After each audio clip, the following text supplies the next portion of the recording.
If you're in the job market right now, or know someone who is, what you're about to hear from Sara Andrus may be the most useful conversation you come across. The job search is broken, but there are things that actually work. Let's get into it. There is nothing fair about this. What makes it a little bit more fair in the current climate than it was when you and I were, out in the job market, Mhm.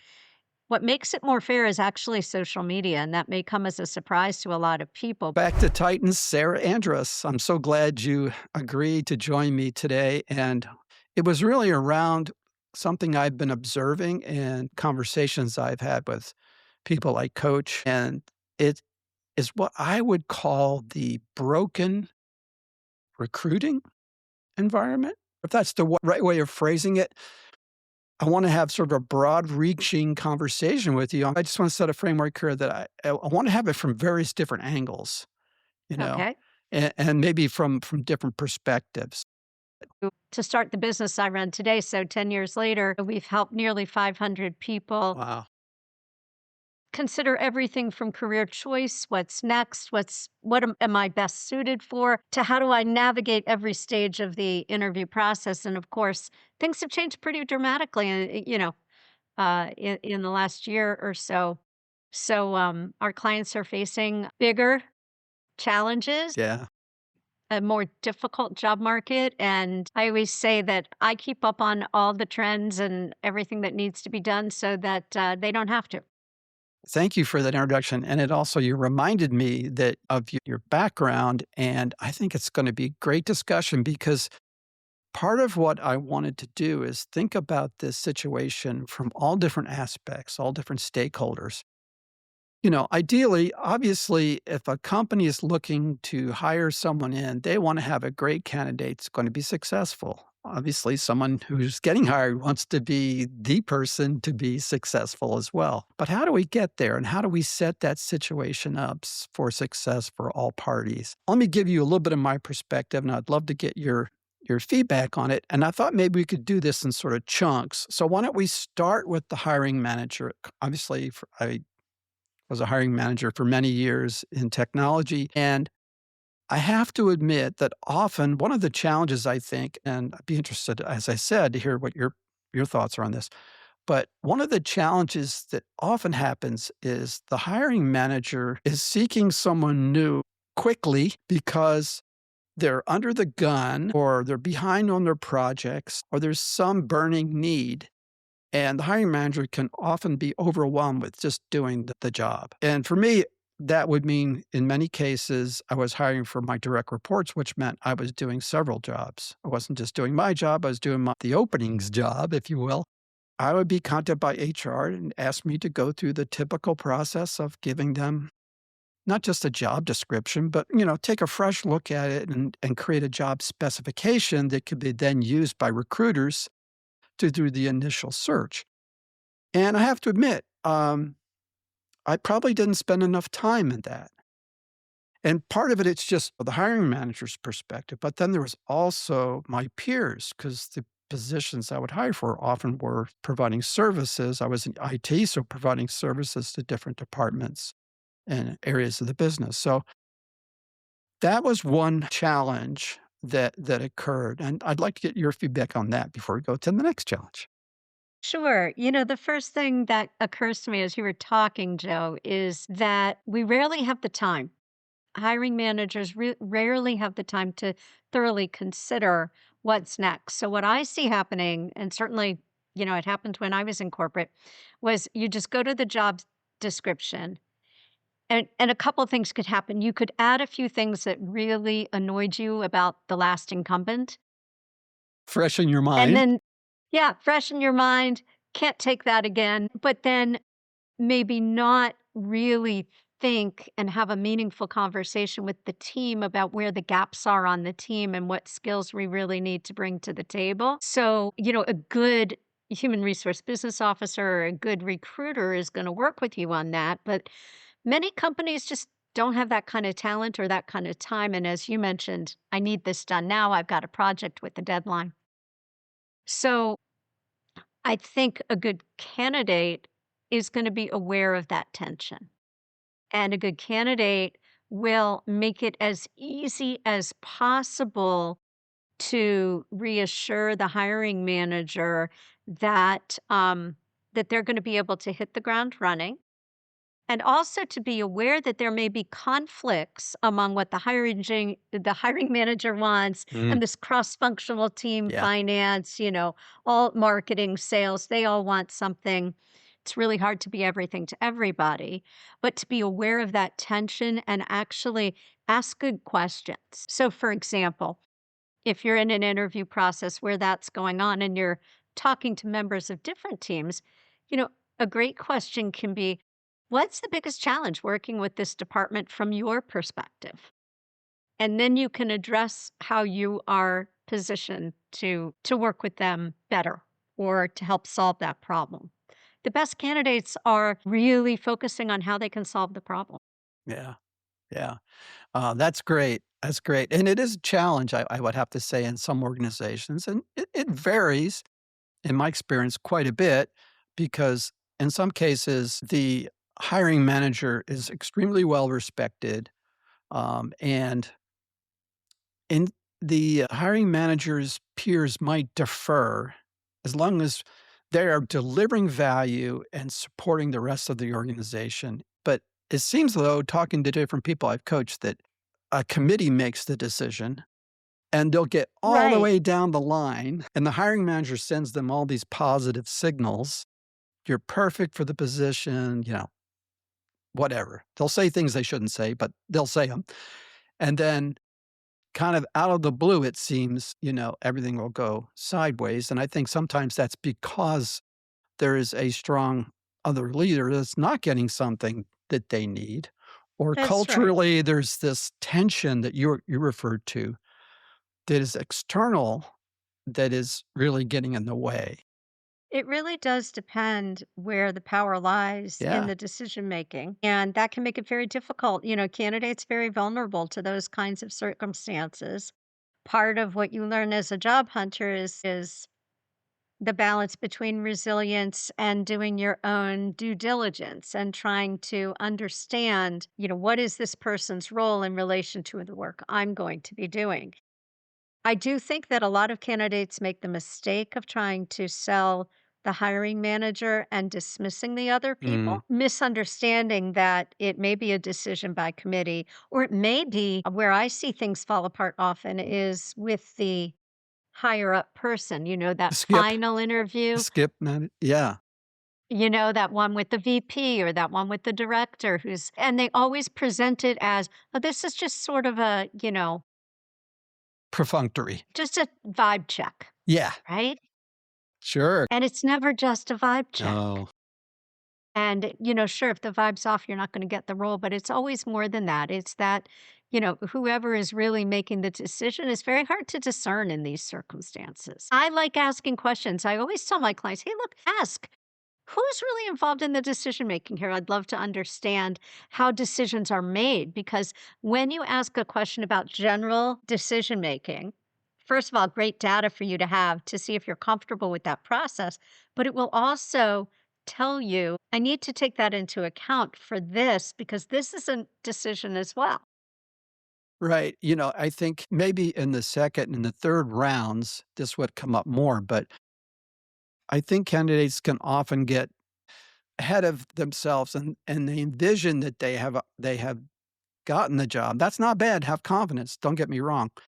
But they suspend sort of their better judgment because there Yes. may be red flags for them in terms Yes, of the culture and the tension we talked about in the organization. And I think it's good to ask yourself, based upon my interviews this week, is this a company I want to go to work for the way it is currently today? Or is this a hiring manager? Or is this a situation that will serve me well? Now, before we went on camera, we talked a little bit about, you know, people may need to do what they need to do depending on their situation. But it's asking those kind of questions, those probing questions are important, not just to get hired, but after they get hired as well, or if that's they get an true. offer, right? One of the things I recommend, and we do with our clients all the time, is something I call it ideal job benchmark. And I think there are 6 components to an ideal job. It's, of course, your skill set and what work you're going to be doing. Then there's also the pay and benefits, and there is the culture of the organization, which includes things like how are decisions made here? And how do I feel when I walk into the office? Something like, do people go to lunch together? How do people what are the ways of working around here? And then, the whole remote hybrid location is Yeah. also a consideration, along with the purpose of the organization, because that can matter a lot. Are you aligned with that? Is it aligned with your values? And then something I don't think people consider enough is, who do you want to be working with? Who are those people? Mhm. What can we learn about them? Think about the jobs where you were the happiest, the jobs where you went home feeling like that was a good day. What were the characteristics of that job that you should make note of before the interview? Yes. Certainly before the offer, because otherwise you're going to be seduced into the excitement and the wooing. It's almost like a courtship It that is. Once they've decided on you, for sure. And they're trying to sell you. So, as you pointed out, it really should not be this fear based, will they hire me, which is how most job hunters enter this process. But it really should be, do I want to work here? And it feels like a luxury, especially in the current climate where the competition is Yes. very high and the job search is being extended out by months and months. But it's not a luxury if you don't want to be job hunting again in 6 months to a year. Right. We do need to touch on that, but let's move on to the HR side of this, if we could. Sure, Again, because your background, this is great. Hiring managers typically complain about the individual within the recruiting team that's assigned to them to do the screenings, not knowing anything. I was in IT, right? So I don't know anything. They put this person in front of me. I don't know why I'm talking to him. So you get all of that. But upstream, as I said before, from all that is what the hiring manager actually does to enable that recruiting team to find good candidates. So the sure. responsibility, that's a prerequisite. So from your perspective, what have you seen that job seekers need to be aware of in dealing with the HR and the recruiting organization inside of a company that they should know about to put their best foot forward? There's a couple of things to be aware of. The first is that there has been in the last 18 months to 2 years a dramatic turnover in a recruiting office across the board. Dramatic turnover. And that means that you're very likely going to be talking to somebody who is not experienced at their job. And part of what you need to do is help them do their job well by giving them the information that they need. They often will know nothing about the job they're recruiting for. And there's so much concern about lawsuits and being equitable, which is justifiable. But what that means is they may have a standard set of questions they ask you, Right. right? Yes. And they're not able to go any further. Yeah, they And got they a don't script. understand. They Yeah, have a script precisely so, especially in that initial screen. And then I know we're gonna talk about AI in a minute, but sometime that's part of it. Yeah, your first screen is it's gonna be a AI. video screen that's, analyzed by a bot, and that's the reality. But I think the other thing to keep in mind is that most vast majority of the people in HR want the best for you, and they want the best outcome for the hiring manager, they want the best outcome for the team, they want the best outcome for the company, and their job is to try to sell you on the role. And some of them overplay that a little bit. But then if they give you push away, then you wonder, oh, do they really like me? Mm. Mhm. So it's very complicated. I like to remember that they're humans and they're horribly overworked. I have a friend who's a chief human resource officer at a fintech company, and she told me that 2 years ago or so, she used to get, say, around 50 applications for the roles she was generally hiring for, not entry level, sort of mid level roles. Now she gets 500, and her HR team has not grown. 500? So, how do you keep up with that? And so, Not enough companies are putting in systems that help them manage this. And that's why we see the ghosting. And that's why there's the poor communication. I had a client who got a Mhm. rejection letter one day and then an invitation to interview the next day from the same company. Oh, man. So it's it's bad. I mean, Yeah, that's the only thing to say about it. And one of the things, you know, for better or worse, if you're getting that kind of miscommunication, if you're getting mixed messages, those are red flags. If the HR department is not run well, that may be a reflection on how the company operates in general. It may mean they're not investing in their human resources right, right. function, and that's a red flag. So, I'm curious about something you said at the very top. You said that there's been quite a bit of churn. I wonder what your perspective is on that. What has caused the churn in the HR departments? Is it just general industry stuff, or is it the AI impact on the lower level recruiting I will tell you, I positions? don't think it's the AI impact at all. I think it is a very difficult job, number one. And I think it's a very difficult job to do well. If you think about what an first screen recruiter does, this is the entry level recruiting role.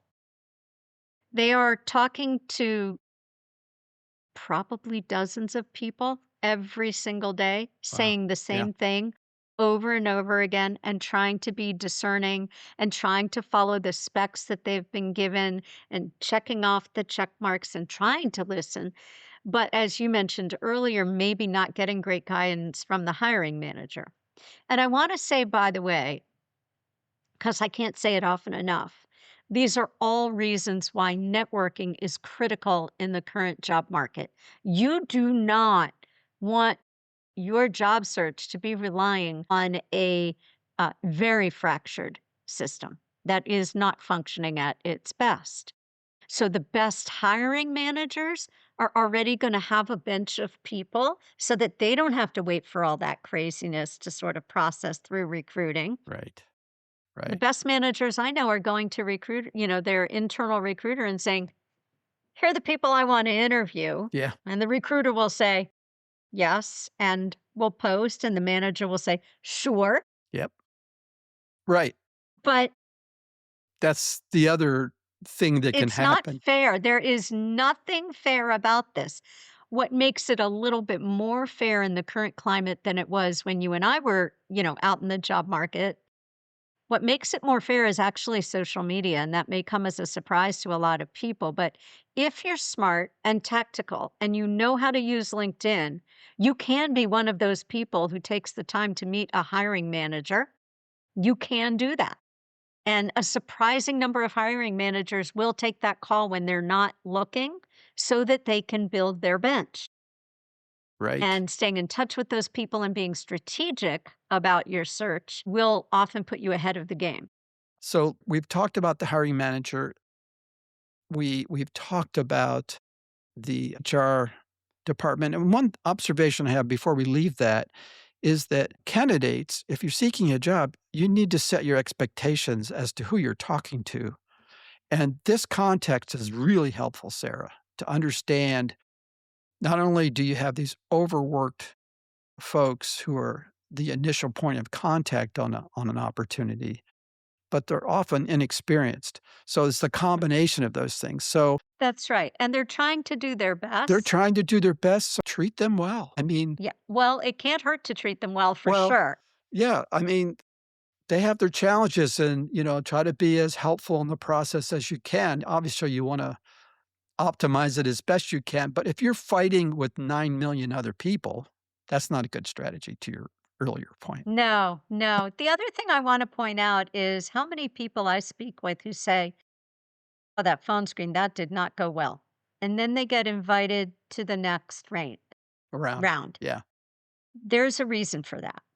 A lot of recruiters who are better trained, they try to remove emotion from the equation. In other words, they're strictly evaluating you. And they are on purpose, I think, out of kindness, not giving you a strong vibe. Not because they don't like you, not because they don't want you to work there, but because they want to manage expectations as you move through the process. And so, again, recruiters are humans just like me and you, and we want to do our best to ensure that every single if you're a recruiter and you're doing your job well, you are ensuring that every single person you talk to is getting the same effect from you or affect from you. It's such a dramatic change that I actually discount a lot of my own personal experience from when I was engaged with that. And I look much more to what I'm seeing in the market right now, the relationships that I have sustained with recruiters and people who are very deeply engaged with this, people in leadership roles in recruiting to try to stay very current on what's going on. There are a few things I would say tactically that people should be doing if they're not doing it that make a massive difference. One is be an early applicant. That means 96 hours of the job going up on the company page.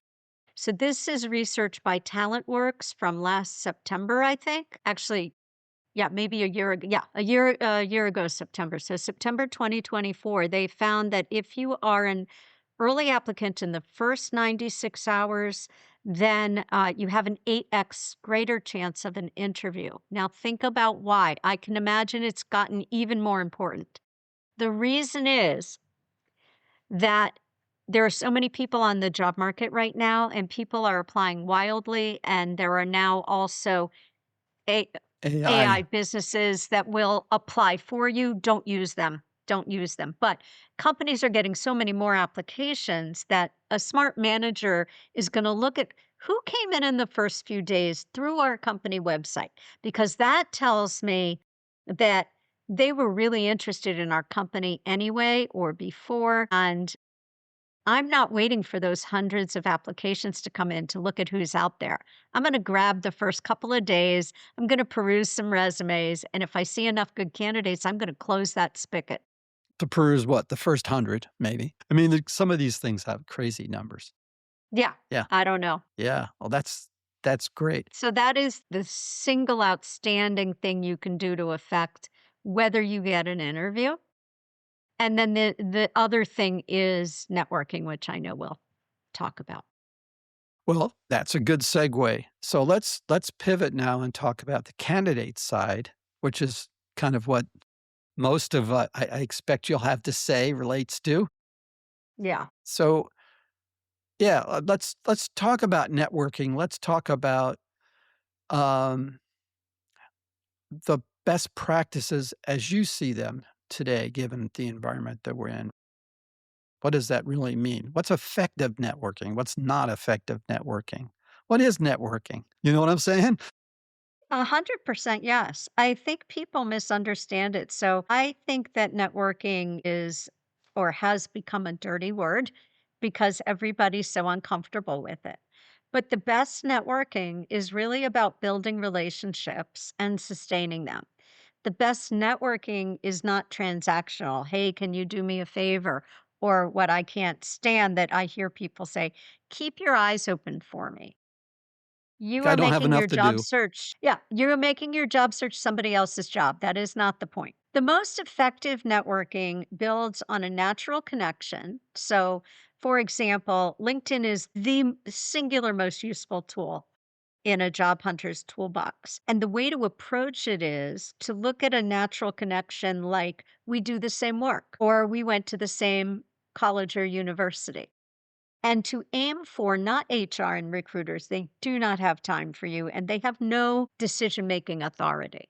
So don't reach out to recruiters unless you want to ask them some concrete questions, but they're not going to help you into the interview stage. The people you should be aiming for are people I call near peers, people who are in roles that you're interested in, at companies that you're interested in. You should have a target employer strategy. So you're looking specifically at somewhere between 30 to 50 companies, and you are intentionally building relationships within those organizations. So you're using LinkedIn to identify people, and then you are not DMing them on LinkedIn because very few people check their LinkedIn DMs. A far more effective strategy is to use a free email finder like hunter.io. I get nothing from them. I just think they're good, they're free, and you get about 30 searches a month where you can find somebody's email and you email them at work. And your subject line might be something like, fellow University of Delaware alum with a question about Comcast. Well, they're probably going to open that. And then you're not asking for a job, you're asking for a conversation. You might say something like, I'm doing some research into my next step. It's very important to me that I land in a place that's a good fit. I'd love to chat with you about how you like working at Comcast. Are you happy there? And then you have to go in with questions. And by the way, I have like templates for this and all kinds of things We'll have and your information scripts. in the And show notes. yeah, yeah, happy to provide that because nobody should have to reinvent the wheel. But the point is to do it gently, invite them, and follow up. Most people find that they won't hear back the first time. Do not be discouraged. Follow up the next week, and the response rate goes way up. Or give it 2 weeks, whatever you feel comfortable with. But the key is that this is an ongoing conversation. So imagine you've done that. You and I have talked. We've had a good networking conversation. And I say, hey, Joe, if I happen to see a job at Comcast, could I give you a call or could I shoot you a note and get some insights about that role? And you're going to say, fine. And then I do that. And see, that's what's effective. I see the job because I'm checking the company website 3 times a week. And I reach out to you and I say, I saw this job. Do you know the manager? Could I put your name down as a referral, for example? Yeah. Something that most people feel uncomfortable doing, but it really does make a difference is following up, sending another note a week to 10 days out and saying, hey, I just wanted to follow up. I'm sure you're busy, but I'd love to chat with you about how you like working at Comcast. And the response rate will go up fairly dramatically. And then you're really sustaining that relationship, staying in touch with people.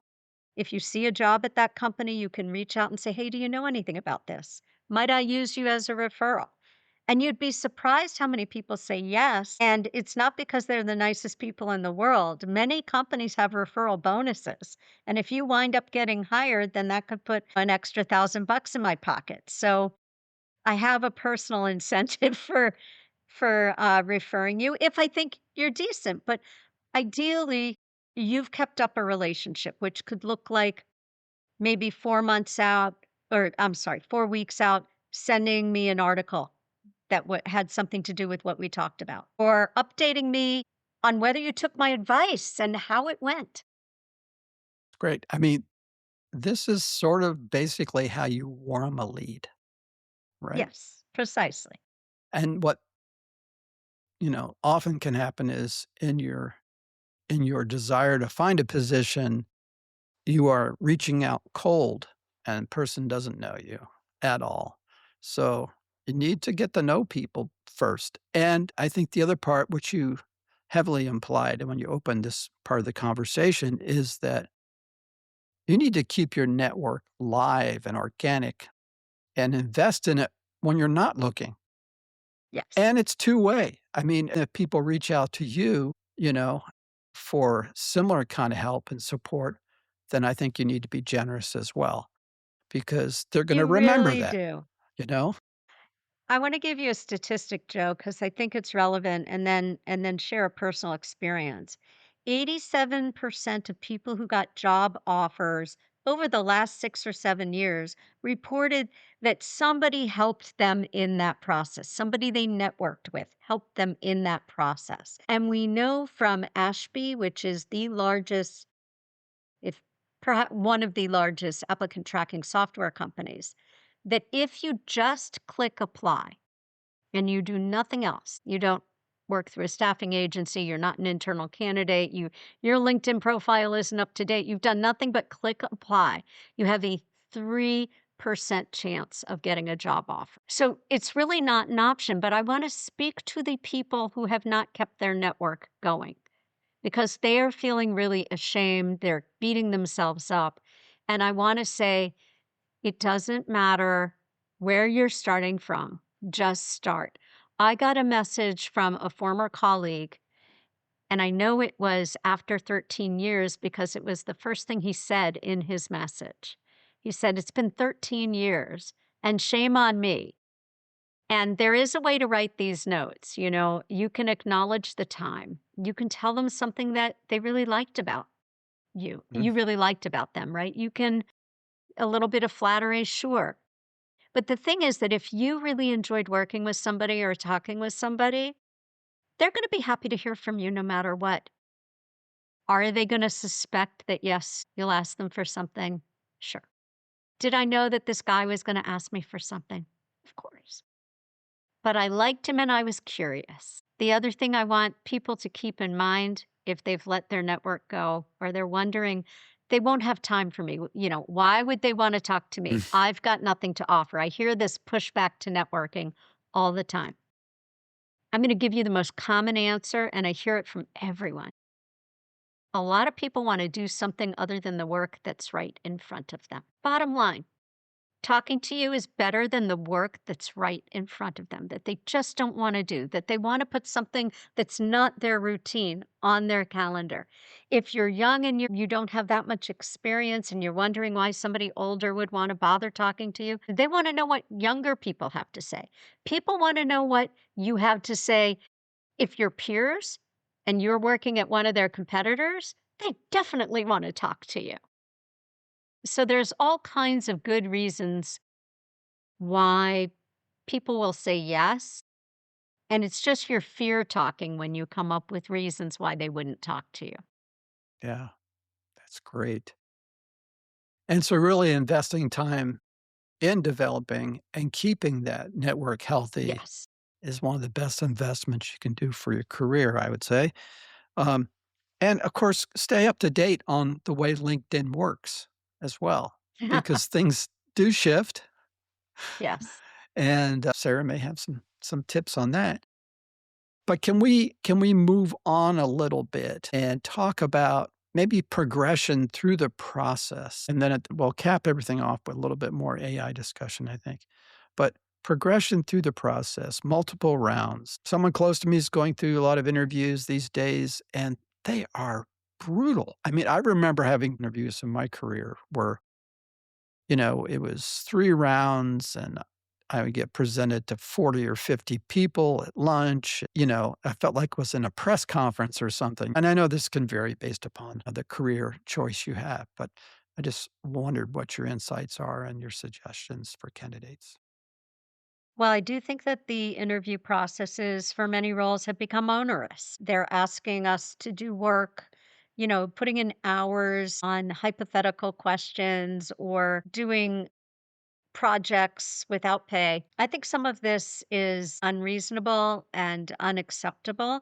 Of course, if you need a job, you're going to do it, Sure. but then it hurts even more Yeah. if it's not acknowledged. I do think that it's okay to push back to some degree on some of these requirements. So there are, for example, the deadlines. We're going to give you questions on Friday. We need that by Monday. Well, it's okay to say, I'll be able to get that to you by Wednesday. If you start putting in boundaries and they don't accept your boundaries, imagine what it will be like to work there. There You're you not go. even their employee yet. Right. So I think a little bit of pushback It's fine. is appropriate. But it's perfectly like really the norm to have 5 or 7 interviews. And part of that is because in the pandemic we learned that it wasn't necessary to get everybody in the room all at once. Mm, Or we have a distributed team where the time zones are different and you're going to have to be talking to this person at 7 o'clock at night, or you're going to have to be talking to that person at 7 a.m. in the morning because they're in Europe.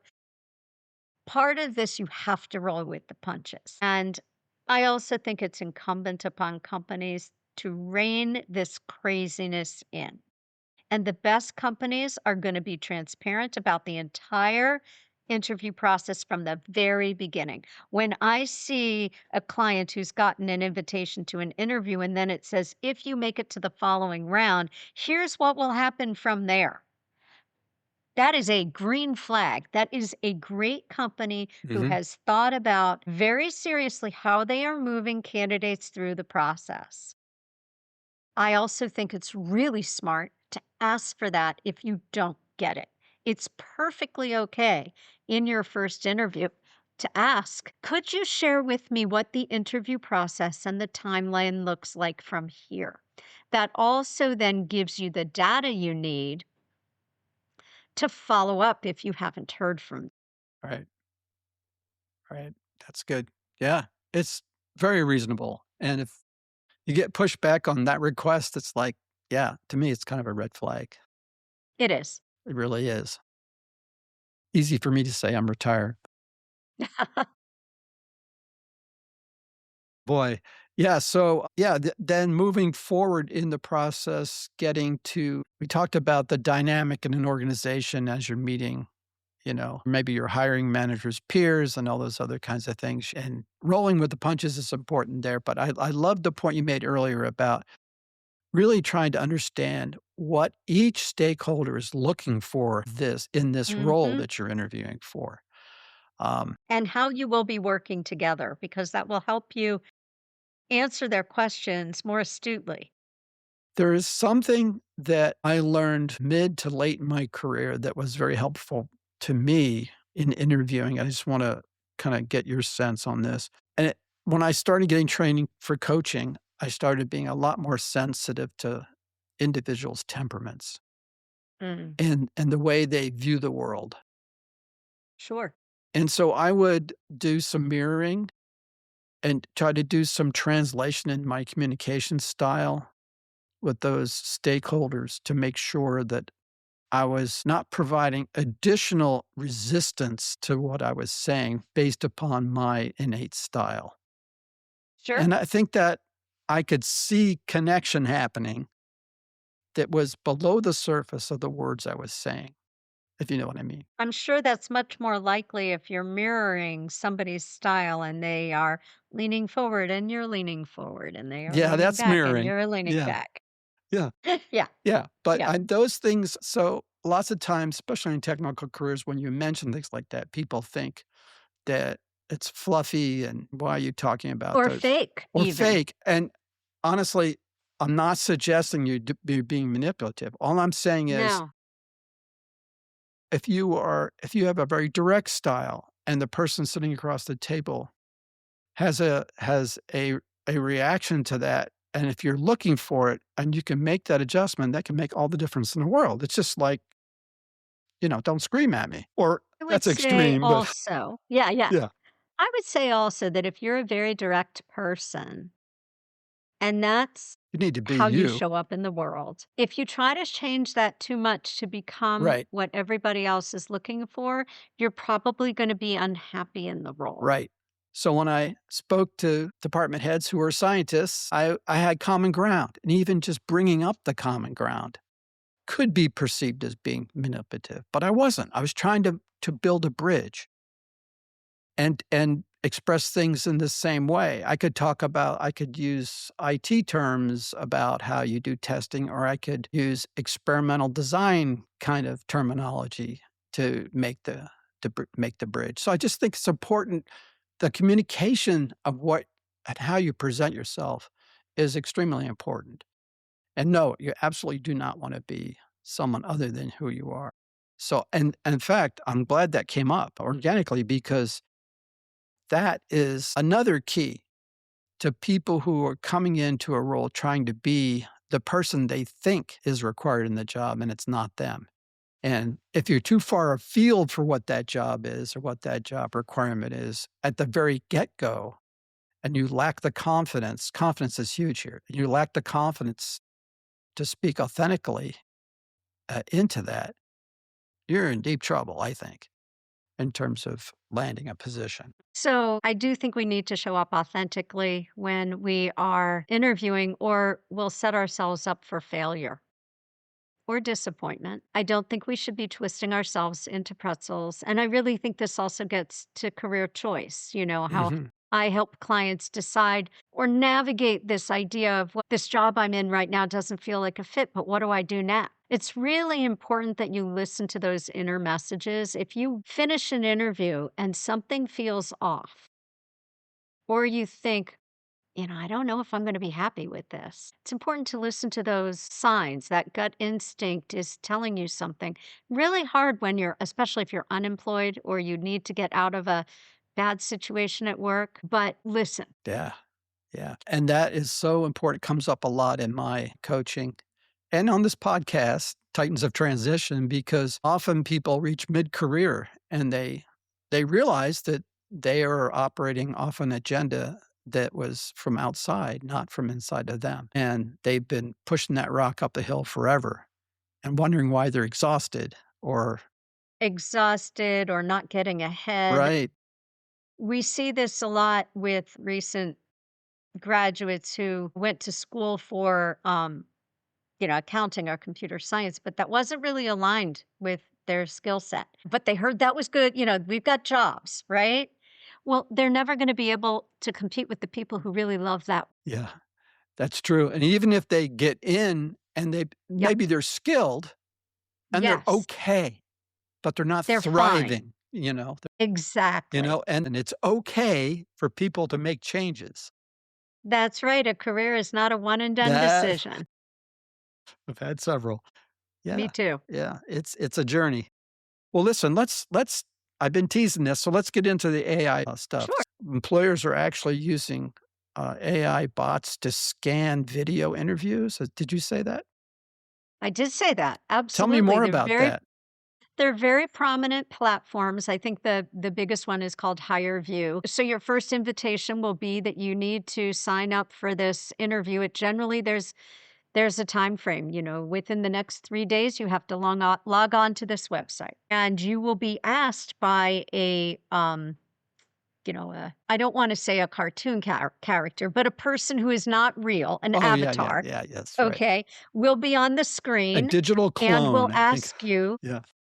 ask you the normal first round interview questions. Tell me about yourself. Can you tell me about a time when you had a conflict, right? What are your strengths and weaknesses? The Yeah. very basic questions you might get in a screening call.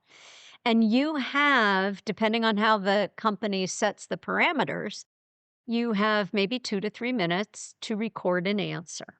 Mm, And some companies will give you one re-recording, some will be kind and give you two or unlimited. I don't know. Depends on the company. They can set that. So you really do need to prepare for this as though you were talking to a real person, but you also have to do some things very differently.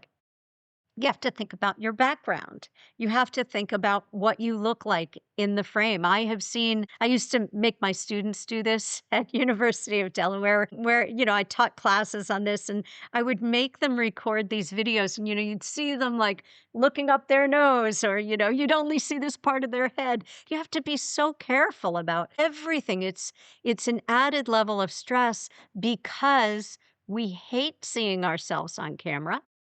And we don't like our voices in general. I don't right. know anybody who is comfortable with that. So it adds an additional level of stress to the first round interview. Then what the AI function does is it listens to the answer, it listens for keywords that have been programmed into what's called the LLM, learning management, and it's judging you based on did you say the keywords? It's also judging you on your affect, which is so difficult. I will also say that most of these models were trained on young white men who developed them. So they do not read faces of color. They do not do well with voices in a certain range. Mm, If you come from a culture where smiling is considered rude, right? Full yeah, bright smile is considered rude in some cultures or that you lack seriousness. The AI model can score you lower. So I think this is, certainly the hiring community knows about these flaws and they're trying to address these flaws. But as a candidate, you need to know that that's what you're walking into. And there are ways to prepare for these interviews that can make you feel more confident. And I encourage people to do a lot of practice. Can do this on your own by watching yourself in your phone and recording all of your interview answers in your phone, which is great practice, and forcing yourself to watch them. This is a whole new world of coaching. Yeah. I'll leave that to you. Yeah. So they're still doing all the upstream resume scanning and all that stuff. So, the AI function, most people misunderstand that and they think my resume didn't get through ATS. I want to tell you that ATS is not killing your resume. That is urban myth. Does it matter that your resume have keywords? Absolutely. You ought to tailor your resume to every job posting. If you get an automatic rejection and you think, "Oh, well, ATS spit out my resume, that's not what happened." Actually, a recruiter has to press reject to get you considered. What the ATS does is it scores your resume, and the recruiter takes that score very seriously. And a lot of companies are engaging recruiters to work in shifts. So, yes, you might get a rejection at 8 o'clock at night, and that doesn't mean that a computer rejected you. That's good to know. Here's what I want people to know about this. If a job is posted on LinkedIn, for example, and you apply and you get an immediate rejection that wasn't ATS, that was a recruiter who put a cap on the number of applications they were going to look at, said, "We're not taking any more," right? Or the hiring manager hired somebody and that job is closed, but for whatever reason, somebody didn't pull it down off the internet. It's There are bouncing. all kinds of Yeah. reasons why you would get an automatic rejection. So that's why networking is so critical. As I said, one of my clients got a rejection one night and an invitation to interview the next day. That is so wild. And then of course there's a lot of discussion going on as impact and different levels of the organization of AI technology coming in. Now, I have a Yes, couple private communities of IT leaders that I talk to often, and they're obviously looking to implement AI technologies within their companies for for sure. productivity to be competitive, but they are a little bit more conservative in terms of how they utilize these technologies. Right. And that's because they're in the life sciences. What I will say is that AI is coming Yeah, let's for hear. uh, a lot. Yeah, it's here. So we all have seen the AI functions in customer service. So customer service those entry level roles are being The lower levels, eliminated. that's where I was going. Yeah, Lower level. exactly. Yep. The entry level jobs are being eliminated in customer service. They're also being eliminated in, I would say, finance, analytics, anything that could be done faster by a computer. So, certainly reading a spreadsheet, calculating numbers. Repeatable, We're also administrative. Yep. also research. So, roles like paralegals Mhm. and Yeah. even accounting roles at the lower level, junior accounting roles in corporate, not so much tax, but corporate. Yeah. Yeah, and another consequence besides that is that it's recasting a lot of other roles, right? So now what I'm starting to see is that within a role, you're utilizing AI tools, but now the there are other skill sets popping up that have not been as prominent.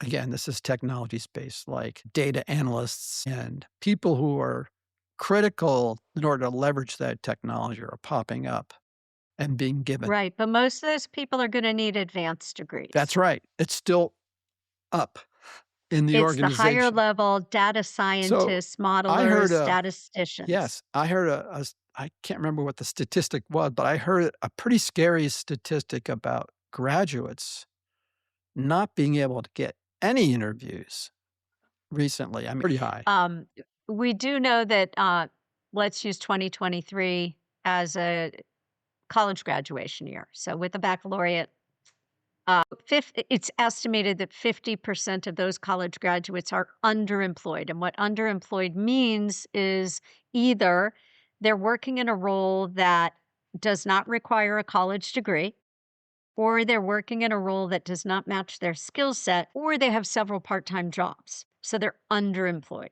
50%. That's huge. Yeah. It's massive. And we're going to have the repercussions of that in our economy and begin thinking about it.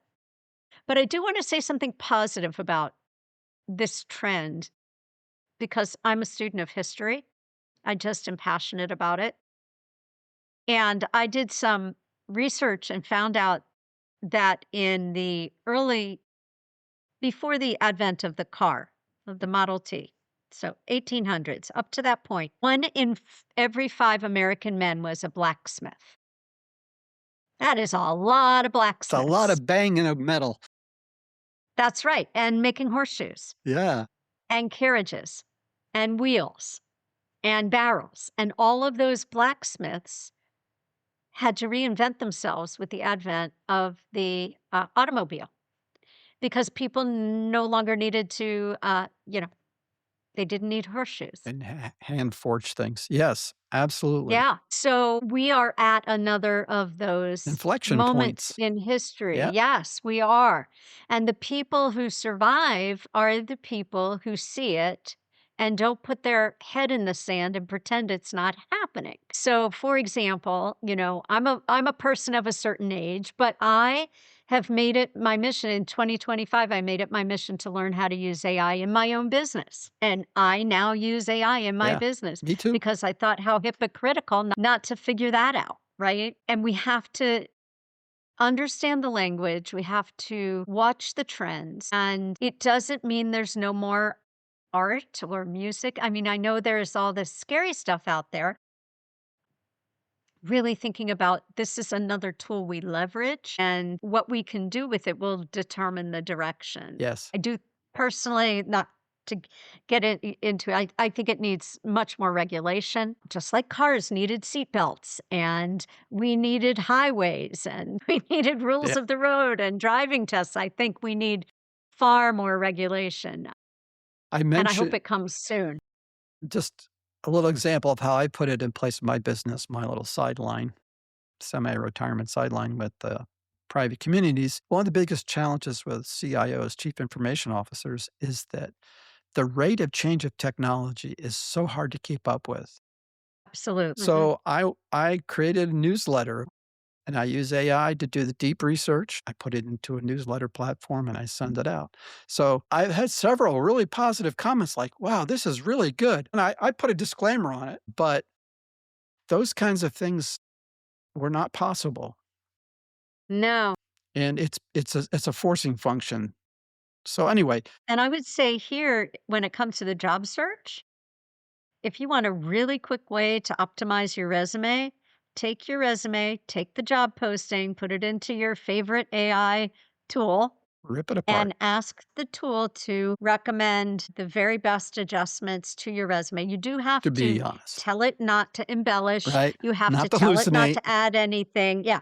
Only use Yeah. information on my current resume. Yes. I also like to ask it to identify any skill gaps that there might be because it could give you an opportunity to address that you missed. It's not just about like, oh, you need a certificate in X, but maybe you could have better highlighted something. So it gives you a chance to go back and add something that's relevant.